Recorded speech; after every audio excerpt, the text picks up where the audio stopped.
Hello guys, welcome back to Codamigo. In this video, we're going to talk about composition and inheritance. In this video, we're going to compare composition and inheritance, and we will see why compositions are almost always better than the inheritance pattern.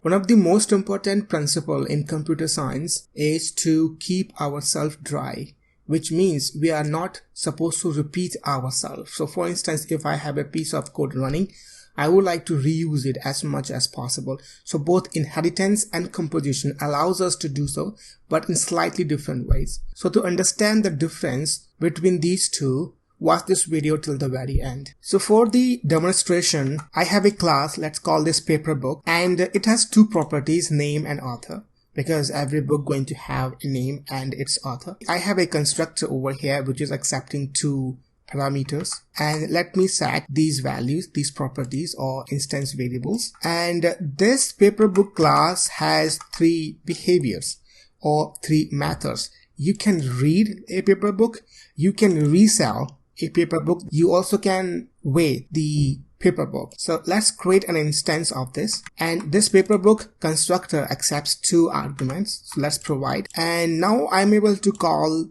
all these three methods on paper book instance. So let's run this program first. So as you can see on my right hand side, it's saying reading MySQL, reselling MySQL, and how much MySQL weighs. Alright, everything is fine. Let's define another class and let's call this ebook, and it has two properties, name and author, just like the paper book over here. And it has a constructor, and it has a couple of methods, read, share, and bookmark. So you see that read method exists in paper book as well as in ebook class. Alright, and in addition to this, ebook class has its own two additional methods, share and bookmark. So if you have ebook, you actually can share it, and you can also bookmark pages.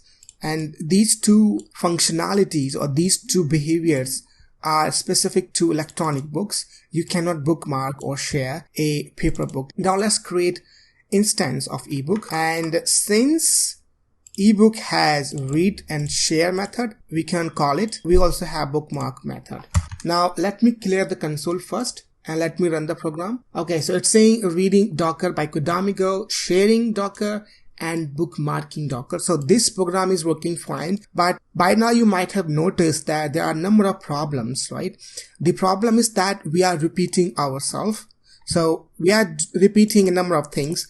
So you see that these two properties, name, author, and even this constructor and this method is common to ebook and paper book. So we have a simple solution to this. Let me simply cut everything from here, all the common functionalities, and let me define a new class, and let's call this book, and let me paste everything here. Let me do the same thing from ebook class as well. Let me remove all the common features that both the class have. Now what I need to do is that I have grabbed these common things and I have wrapped them into a class called book. So we're going to use this book class as a parent class. So we're going to extend the book class into paper book and ebook class. Let's do that. Alright, now Typescript is no longer showing us any error. If I go ahead and simply run this program should run just like before. So let me go ahead and clear the console and let me run this program. So we got the exact same output as we got before, but this time we are not repeating ourselves. Our inheritance tree is also quite simple. We have one parent class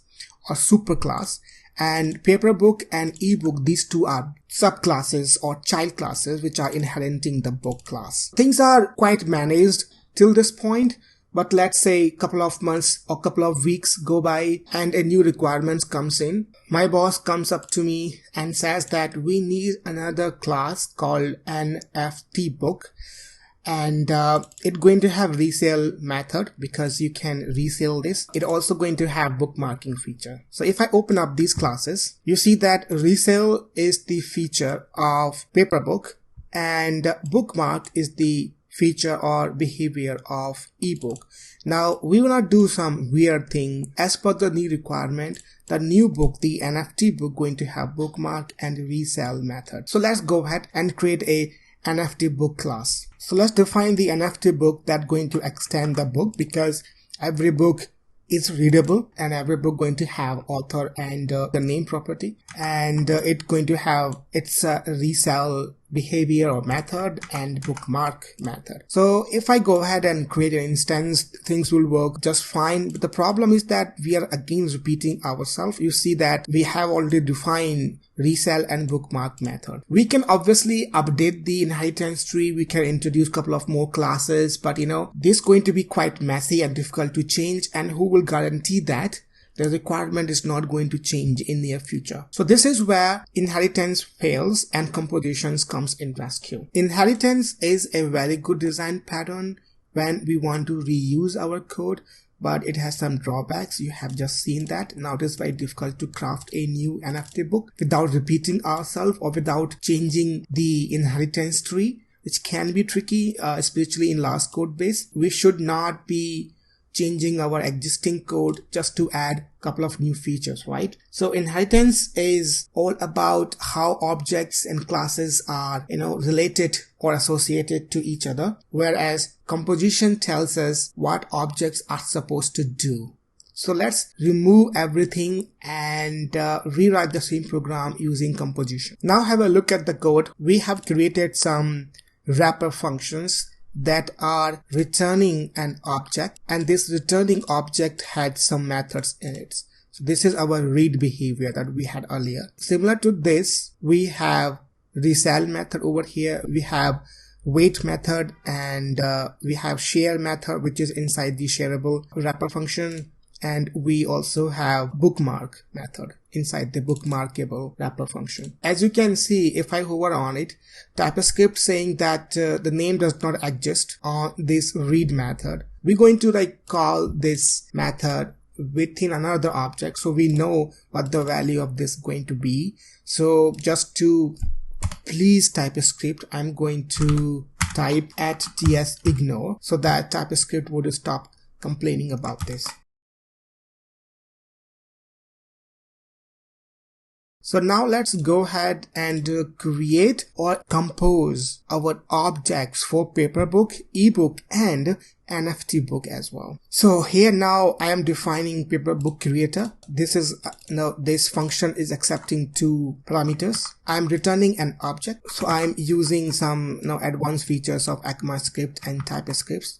And here I am calling readable function. So you see that I'm using this spread operator. This whole expression at the bottom can be replaced by the definition of the read method. What this readable method is doing is returning this object which has a read property. I am using this read property. So if there were, let's say, more than one property, all those properties would become the part of this object we are returning. So similar to readable, we have resellable and waitable behavior for actions here. So paper book can be read, resold, and wait. So let's create an object. So we are not creating instance. In fact, we are just calling a method, and this method is returning this object, which has two things, the state and its behavior or methods. So just like before, I can go ahead and call its method. So let me run this, and I'm getting the exact same output. Now let's go ahead and create the ebook and NFT book functions. As you can see, we have ebook creator,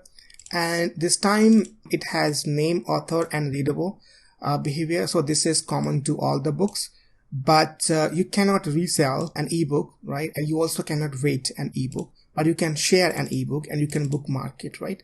So we have ebook specific methods, and let me go ahead and create the final class. We have NFT book creator. This is returning an object, and here we are defining some methods of behavior. NFT book can be read, it can be resold, and you also can bookmark it. It has one resellable property, right, which is available in paper book, and it has bookmarkable behavior, which ebook creator also has. So let's go ahead and create an object of it, and let's call this. Let me run this. Here we see it's saying reading MongoDB NFT and reselling bookmarking. So now you see that we have composed a couple of objects, and it is fairly easy to do this with the help of composition. With inheritance, we were struggling. We had to change the existing code, we had to shake the inheritance tree.